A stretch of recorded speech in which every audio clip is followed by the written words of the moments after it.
ఆ రోజు వర్షంగానే నడుచుకుంటూ అయిపోయినా సార్. నేను చిన్నప్పటి నుంచి పచ్చి తాగుతుంది సార్. మా నాయన నాకు నక్క అని పేరు పెట్టింది. ఎందుకంటే రాత్రి కాలం నా కళ్ళు నక్కలా మెరుస్తాయి కదా సార్.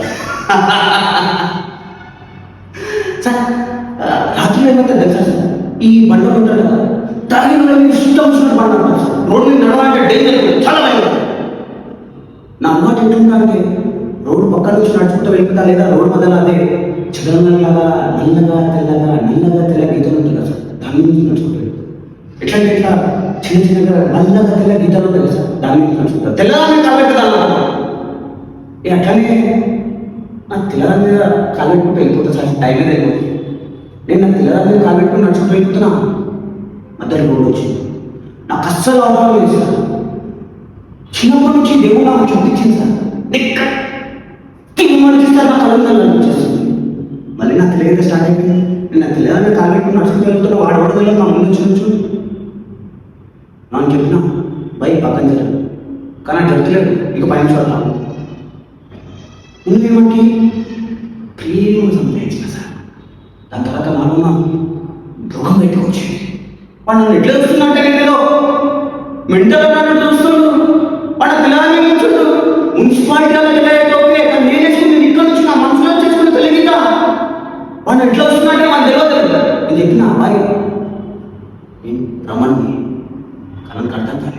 నేను నొక్కినా, వాడు పడ్డాడంటే ఇక్కడ నాకు తెలంగాణ పడ్డాడు. ఇంకా నా రోడ్డు మీద ఇంకా బయట నాకు తెలంగాణ పడ్డాడు. కానీ నాకు అసలు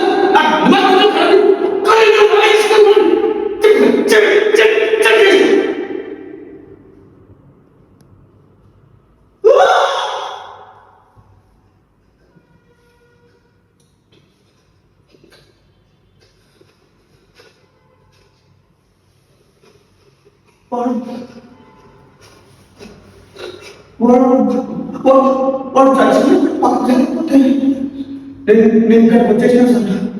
ఎందుకంటే ఇప్పుడు దాకా బయట పోలీస్ స్టేషన్లో లేకపోతే నా గురించి పోలీసులు లేకపోతే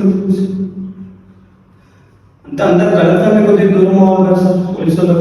అందుకే వచ్చేసి ఎంతమంది అంటే ఒక 9 మందిని అనుకుంటా సార్. వాళ్ళ పేపర్లు కూడా వచ్చేది, వాళ్ళ పేర్లు నాకు తెలియదు సార్. వీళ్ళందరినీ నేను ఎందుకు చదువుతా అంటే నేను దేవుడితో మాట్లాడతాను సార్.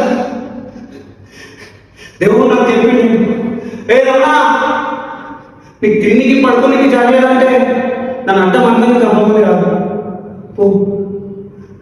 పోలీసులకు చెప్పు, నీకు స్టేషన్లో తిండికి ఇంకా పడుకొని ఉంటుందని చెప్పేసి అందుకే నేను ఇక్కడికి వచ్చేసిన సార్.